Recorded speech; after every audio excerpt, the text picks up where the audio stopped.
Special report में सबसे पहले बात बांग्लादेश में हिंदुओं के खिलाफ जारी हिंसा की। दरअसल बांग्लादेश में तख्ता पलट के बाद नई सरकार का गठन तो हुआ, लेकिन शासन चल रहा है कट्टरपंथियों का। और ऐसे हम नहीं, बांग्लादेश से आने वाली तस्वीरें खुद कह रही हैं। बांग्लादेश में कट्टरपंथियों ने पहले हिंदुओं के घरों, दुकानों को निशाना बनाया था और अब इस्कॉन के खिलाफ हिंसा का नया दौर शुरू हो गया। और सबसे बड़ी बात तो यह है, हिंसक कट्टरपंथियों को वहां की सेना और पुलिस का भी साथ मिल रहा है।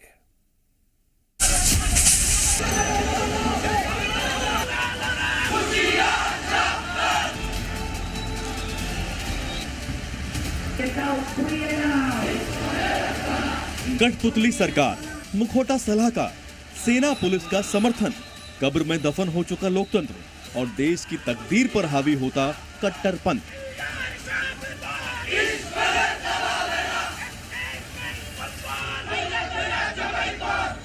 बीते कुछ दशक में जो बांग्लादेश तरक्की की सीढ़ियां चढ़ रहा था, आज उसका यही एक सच है, काला, घिनौना और नफरती। पाकिस्तान से अलग होकर बने बांग्लादेश में आज कट्टरपंथियों का बोलबाला है।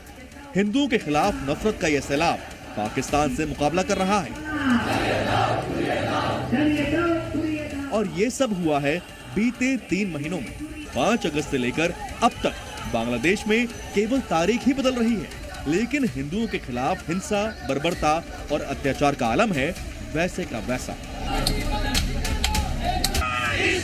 और अब एक एक कट्टरपंथी को बांग्लादेश में इस्कॉन टेंपल शूल की तरह चुभ रहा है। इसलिए बांग्लादेश में इस्कॉन टेंपल के खिलाफ प्रदर्शन हो रहे हैं। रैलियों में इस्कॉन भक्तों को पकड़ने की मांग की जा रही है और हद तो तब हो गई जब उनके कत्ल करने तक के नारे लगाए गए।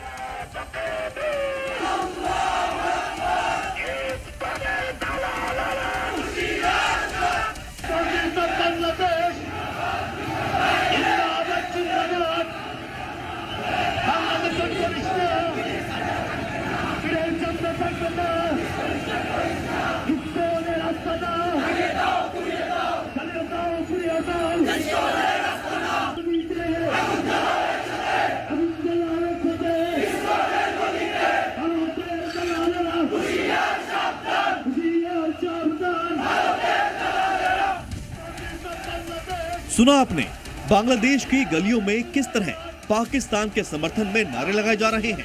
सैकड़ों कट्टरपंथियों की फौज इसी तरह सड़कों पर हिंसा कर रही है। हिंदुओं को चुन चुनकर निशाना बनाया जा रहा है। और हैरानी की बात यह है कि इन कट्टरपंथियों को बांग्लादेश की सेना और पुलिस का भी साथ मिल रहा है।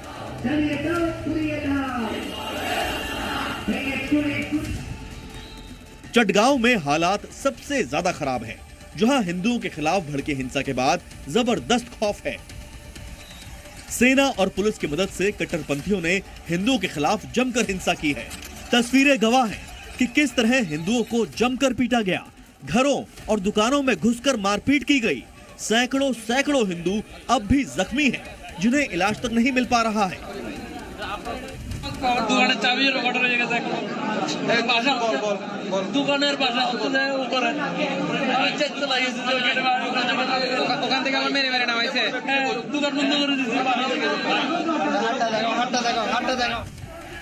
हर बांग्लादेशी हिंदू की तकरीबन यही कहानी है। इस्कॉन के खिलाफ नफरती कट्टरपंथी तेजी से एकजुट हो रहे हैं। गली गली में इस्कॉन मंदिरों को जलाने के लिए नारे लगना अब रोज की कहानी है। इस्कॉन के फॉलोवर को धमकाना हर कट्टरपंथी का पहला टारगेट हो गया है।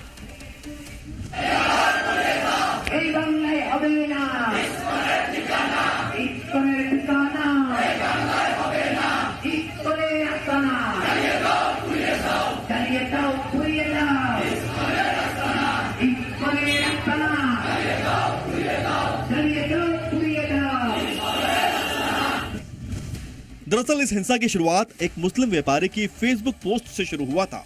रिपोर्ट्स के मुताबिक एक मुस्लिम व्यापारी उस्मान अली ने फेसबुक पर इस्कॉन को आतंकी संगठन कहा था। इससे हिंदू नाराज हो गए थे। 5 नवंबर को चटगांव में उस्मान की दुकान के आगे शांतिपूर्ण प्रदर्शन किया गया। बांग्लादेशियों को यह नागवार गुजरा और अब पूरे बांग्लादेश में चुन चुनकर हिंदुओं को निशाना बनाया जा रहा है। कुछ दिनों पहले इस्कॉन ग्रुप के प्रमुख चेहरों में से एक चिन्मय दास के खिलाफ राष्ट्रद्रोह का मामला दर्ज किया गया था। इस मुकदमे में अलग अलग 19 हिंदू संगठन के नेताओं और कार्यकर्ताओं के भी नाम हैं। बांग्लादेश के हालात से साफ है कि कट्टरपंथी वहां संविधान है और कट्टरपंथी ही सरकार। तख्ता पलट के बाद से ही हिंदुओं को निशाना बनाया जा रहा है। इस हिंसा को वहां की सरकार का अघोषित समर्थन मिला हुआ था, लेकिन अब सेना और पुलिस भी कट्टरपंथियों के साथ कंधे से कंधा मिलाकर चल रही है, जिसकी वजह से बांग्लादेशी हिंदुओं के हालात दिन ब दिन और बदतर होते जा रहे हैं। ब्यूरो रिपोर्ट, जी मीडिया।